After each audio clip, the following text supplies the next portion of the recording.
You step off the plane. You're tired, a little disoriented. You don't know exactly where you're going yet. And then you look up. And for just a second, you forget you're in a hurry. Last time, we asked a question. Why do we build spaces like this? Because this isn't just a building. Airports are machines. Their job is simple. Move you from the curb to the sky as fast as possible. So why does it feel like this? Why are the most efficient places on Earth designed to make you stop? That moment. That's what this episode is about.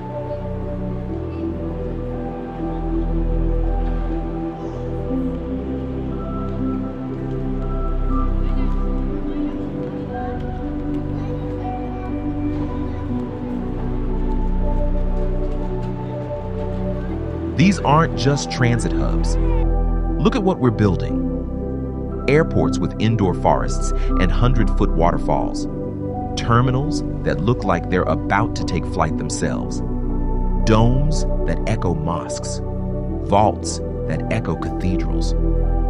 Someone chose this. Not efficiency, not minimum cost. Awe. Why?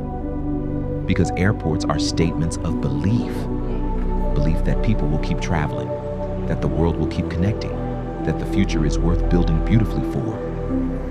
Every terminal designed to inspire awe is a bet on the future. A bet that says someone will walk through here in 50 years, and we want them to feel something. The cathedral builder and the airport architect share the same faith.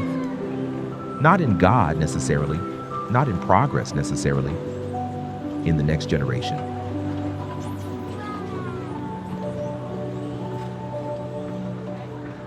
Istanbul's airport is the fourth busiest in the world, over 76 million passengers a year.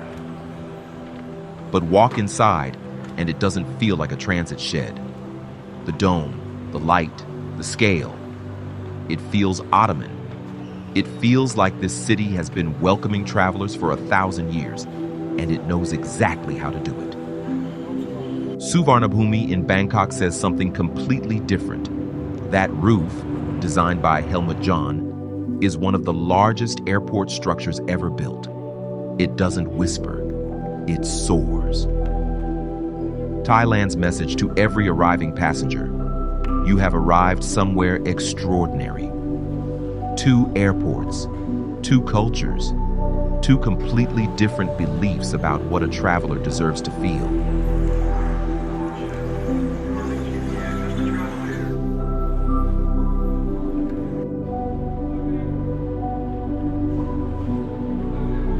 Every airport is a portrait of its culture. In some, efficiency is the art. In others, warmth is. In some, the architecture whispers. In others, it shouts. But in all of them, everyone, there's the same thing. A space built to hold motion, to hold departure and arrival, to hold the weight of human hope, that we can go somewhere and come back changed. Each one is a cathedral of connection, built by a culture for the world.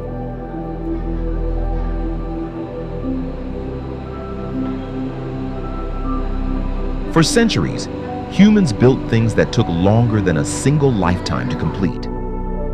Gothic cathedrals took 200 years.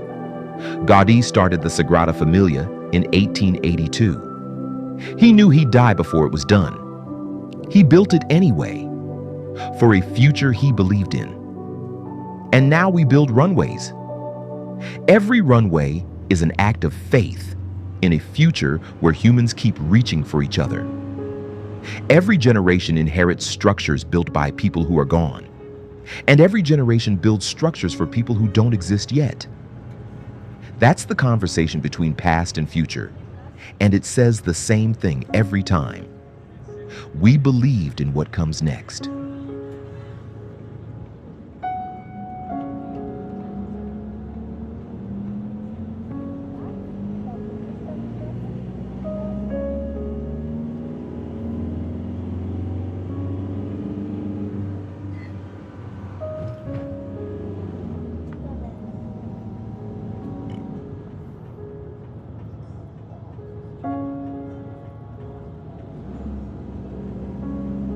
Flight gave us something we never had before.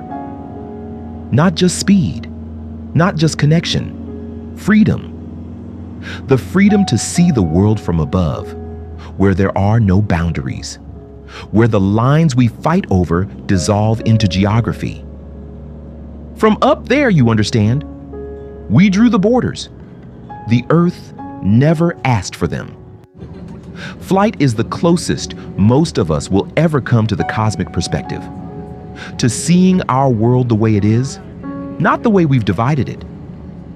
And every time we land somewhere new, we carry that perspective with us, into the streets, into the conversations, into the connections that would never have existed before a century of trusting science, trusting strangers, trusting the extraordinary idea that humans belong in the sky.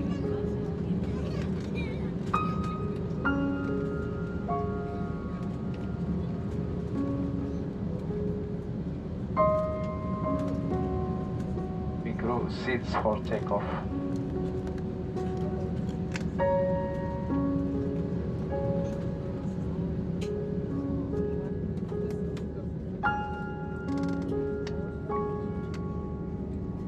This is part of a bigger question I've been exploring. Why do we believe? We walked into sacred spaces and learned how to see. We flew and learned how to trust. And when we look at what we build, we start to understand what we believe. But there's one space left, the one we've been rushing through this whole time. The departure lounge. That suspended space between check-in and boarding, between the life you left and the one you're flying toward. We spend hours there, scrolling, waiting, killing time. But what if that's the point? What if who we are when we stop, when we're no longer moving, building, or escaping, is the most honest version of us?